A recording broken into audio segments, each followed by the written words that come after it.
зикр намудан ба маврид аст ки дастовардҳои соҳаи тандурустии кишвар ба истиқлоли давлатӣ алоқамандии ногузастанӣ дорад, зеро мусаллам аст ки бидуни ин неъмати бебаҳои давлатдорӣ рушд намудани дилхоҳ соҳа ғайриимкон аст.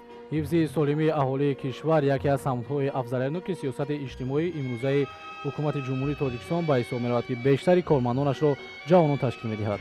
аз ин бармеояд ки нақши ҷавонон дар соҳаи тиб назаррас аст. сужаи навбатии барнома дар таҳияи ҳамкорамон Шаҳло Раҷабзода пайгири ҳамин мавзӯъст. самти афзалиятноки сиёсати иҷтимоии давлат ин сиҳатии аҳолӣ мебошад.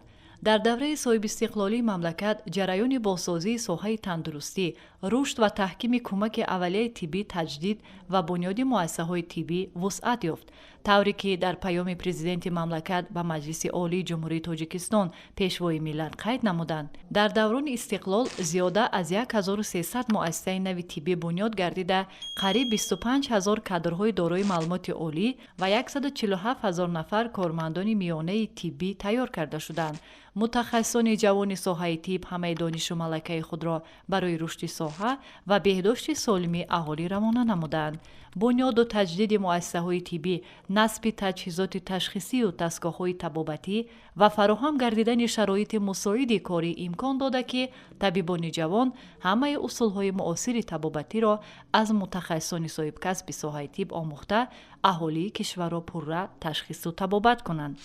дар даврони соҳибистиқлолии кишвар дар ин муддати бениҳоят дар назди таърих кӯтоҳ ҳамаи соҳаҳои хоҷагии мамлакат ро ба тараққӣ дорад ва ба таври назаррас тараққӣ карда истодааст ва дар соҳаи тиб низ тамоми шароит фароҳам оварда шудааст барои илмомӯзӣ, касбомӯзӣ ва аз худ намудани нозукиҳои соҳаи тандурустӣ. خب در دانشگاه دولتی طبی تاجیکستان به نام ابوعلی میسینا چی در زمینه دانشجویی چی در زمینه عنوانجویی همه شرایط یعنی که تجهیزات، ادبیات و محیط برای فعالیت، برای پیشرفت، برای رشد کردن متخصصان جوان آماده هست، مهیا هست و استادان همیشه میکوشند که هرچی بیشتر صفحه شاگردانی که با کارهای علمی تحقیقاتی مشغول میشوند زیادتر باشد و با این وسیله دانشگاه و کشور عزیزمان را در عرصه بین‌المللی همچون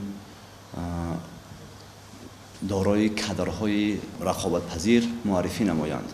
ҷавонони соҳибкасбу ихтисосманд нерӯи созанда ва иқтидори воқеӣ пешрафти ҷомеа ояндаи давлати соҳибистиқлоли Тоҷикистон мебошанд. имрӯз ҷавонони мо аз шароити мусоид истифода бурда боиси худшиносию ватандорӣ баҳри рушду инкишофи бахшу соҳаҳои гуногун ва пешрафту тараққиёти мамлакат талош мекунанд. хосан нақши ҷавонон дар рушди соҳаи тиб хеле назаррас мебошад. муҳтарам пешвои миллат дар паёми президент ба Маҷлиси Олӣ 2 сол пайдарҳам солҳои 2016 ва 2017 пурра таъкид ва супориш доданд ки маводҳои растанигии ватанӣ хоб дар амалияи тиббӣ бояд ки бештар истифода бурда шавад ва мо ин дастури ҳидоятҳоро сармашқи хори худ намудем ва растаниҳои шифобахши Тоҷикистон дар амалияи клиникии бемориҳои гӯшу гулӯбинӣ омӯхтем. дар ҳақиқат дар тӯли 3-4 соли тадқиқот муайян гашт ва илман асоснок гардид ки маводҳои доровории аслашон растанигӣ нисбат ба маводҳои доровории синтетикӣ ба маротиб афзалияту самараи бештар доранд, чунки аз ҳисоби табиӣ будани таркибашон ба организми инсон наздик буда реаксияҳои аллергикӣ намеангезанд ва аз ҷиҳати иқтисодӣ дастрасанд ва одаткунии организмро ба вуҷуд намеоранд. таваҷҷӯҳи ҳукумати ҷумҳурии Тоҷикистон ба хусус пешвои миллат ба ҷавонон ҷиҳати илмомӯзиву омода кардани кадрҳои болаёқат аз ҳисоби онҳо ҳамеша дар мадди аввал меистад. ин дастгириҳо масъулияти ҷавононро боз ҳам зиёдтар менамояд, то ки соҳибкасб бошанду сипосгузор аз ин ғамхориҳо. мутахассисони соҳаи тиб бар он мекӯшанд ки ҷавобан ба ин дастгириҳои давлату ҳукумат навгониҳои илми тибро омӯзанд ва ин андӯхтаҳояшонро барои пешрафти рушди соҳа истифода баранд. пеш аз ҳама дар партави сиёсати хиратмандонаи асосгузори сулҳ ваҳдати миллӣ пешвои миллат президенти муҳтарам эмомалӣ раҳмон ва баҳри омӯхтан ва тадқиқот бурдани олимони ҷавон ва пешниҳоди дастовардҳои муҳими илмӣ хусусан дар самти табобати бемориҳои гуногун аз ҷумла банда ки дар самти пешгирии бемориҳои сироятӣ фаъолияти илмӣ намуда истодаам ва корҳои илмии худро тадқиқотҳои илмии худро дар лабораторияҳое ки аз тарафи маъмурияти донишгоҳ ки зиёда аз 27 озмоишгоҳҳои илмӣ тадқиқотӣ бунёд гардидааст дар он гузаронидаам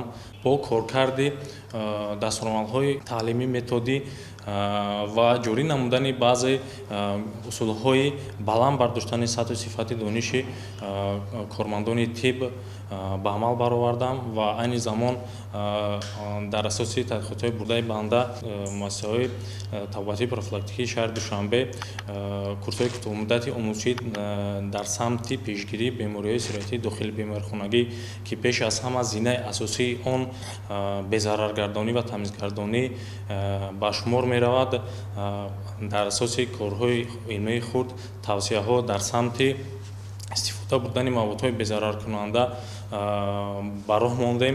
табибони ҷавони кишвар дар рушди соҳаи тиб саҳми шоиста доранд. имрӯз мутахассисони ҷавон бо ҳамкасбони бурунмарзии худ мубодилаи афкору таҷриба намуда душвортарин амалиёти ҷарроҳиро анҷом медиҳанд. дарки масъулияти бузург яъне ҳифзи солимии аҳолӣ онҳоро водор мекунад ки тамоми навгониҳои соҳаро дақиқан омӯхта пас аз таҷрибаҳо барои татбиқи он ҷиддуҷаҳд кунанд. талоши табибони ҷавон низ бар он аст ки ҳар сокини мамлакат аз шароити фароҳамовардаи давлату ҳукумати кишвар истифода намуда маърифати тиббии хешро баланд бардошта нерӯманду тандуруст бошанд.